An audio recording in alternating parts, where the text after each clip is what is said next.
justo hacia un iceberg. ¿Por qué hacia un iceberg? Porque con eso iba a recibir un mensaje del cual Dios tenía preparado para el futuro de su iglesia. Cuando de repente ella escuchó, en medio de su visión, que gritaron a gran voz: ¡haz de frente! Así sucedió. Volaron por todas partes distintos pedazos de hielo e incluso algunos cayeron sobre el mismo barco. Allí comprendió que el mensaje era que la iglesia iba a enfrentar muchos problemas. Por ejemplo, los integrantes de la iglesia enfrentaron los conflictos que la misma estaba sufriendo y por otro lado tenían la seguridad de pertenecer a una generación guiada por Dios. Una pregunta: ¿cómo nos afecta a nosotros los sucesos pasados y qué nos deparará el futuro? La cita de la señora White es muy clara. Nos dice: no tenemos nada que temer en el futuro, a menos que olvidemos la forma en que Dios nos ha conducido en nuestra historia pasada.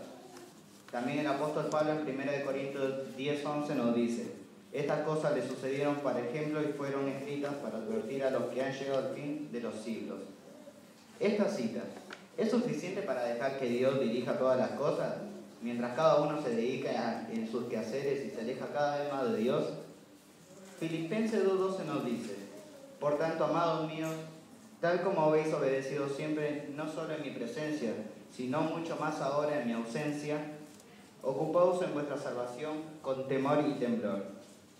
¿Cuáles son los hechos que estamos viviendo y que nos apartan de Dios? La ley dominical, las alianzas entre católicos y protestantes, el protestantismo apóstata, más apóstata que nunca, la nueva era, la unificación de la Iglesia y los estados en Estados Unidos, el espiritismo, la caída del comunismo, la crisis del capitalismo y la debacle de la economía mundial. Y si a todo esto le agregamos lo que se encuentra en la cita del deseo de toda la gente, en la página 590 nos dice: la crisis se está acercando gradualmente y furtivamente a nosotros. Satanás ve que su tiempo es corto. Ha puesto todos sus agentes a trabajar a fin de que los hombres sean engañados, seducidos, ocupados y hechizados hasta que haya terminado el tiempo de gracia y se haya cerrado la puerta de la misericordia. Al parecer, un engaño abrumador barrerá con nuestra iglesia y hará caer a todas aquellas personas que no se encuentren firmemente fundados en la roca que es Cristo Jesús. Al parecer, Dios también nos había anunciado que a todas aquellas personas serían engañadas, aún hasta los escogidos. Nos encontramos ahora en la crisis de los siglos y están ya sobre nuestros ojos los últimos esfuerzos de Satanás para arrastrarnos ante él sin darnos cuenta. Nosotros que pertenecemos a esta generación de esperanza tenemos que hacer lo que dice el capítulo en Mateo, en el capítulo 24, versículo 42. Nos pide que no durmamos, sino que velemos. ¿Y cómo podemos lograr esto?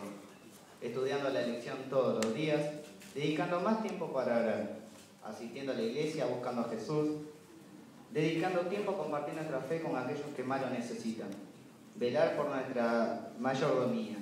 ¿Qué significa esto? Cuidar nuestro cuerpo, dedicar todos nuestros talentos a Dios, dedicarle tiempo para el Señor y devolverle diezmos y ofrendas a Dios. Y sabemos que podremos obtener bendiciones sobreabundantes. Debemos pedir, rogar, llorar por la presencia del Espíritu Santo en nuestra vida. El apóstol Juan en Apocalipsis 12:17 nos dice que el dragón saldrá a pelear contra la iglesia, contra nosotros, los que tenemos el testimonio y la fe de Jesús. En ningún lugar se asegura de que la batalla será fácil, pero muchas veces se repite que esto se puede lograr. ¿Recuerdan el incidente del barco en el cual comencé contándosela? Una anécdota cuenta en la que un capitán navegaba con su barco y de repente comenzó a recibir mensajes que debía desviar su rumbo. Él hizo oídos sordos y no hizo caso. Nuevamente volvió a recibir anuncios que tenía que cambiar su rumbo, pero él, creído en sí mismo, dijo que no cambiara su rumbo porque conocía muy bien el camino y tenía demasiada experiencia como para que le pase algo. Minutos más tarde trataron de contactarse una vez más con él, pero él no respondía. Su barco había naufragado al chocar contra las rocas. Aquel que estaba anunciando las advertencias era el faro que se encontraba sobre estas rocas con las cuales chocó. Mis queridos hermanos, conquistadores, todos somos pasajeros de un barco, que es este mundo. ¿Pretendemos ser sumisos a las advertencias que nos indica el faro, que es nuestro Dios?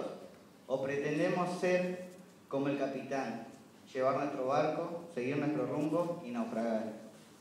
Nosotros que conocemos la voz de Dios, que hemos sido advertidos, formamos parte de esta generación, que es la generación de esperanza. Esta generación es la generación donde Dios puso sus ojos. Esta es la generación que el mundo puede contemplar y ver que detrás de los oscuros nubarrones, la esperanza en Jesús y su venida es la gloria de los siglos.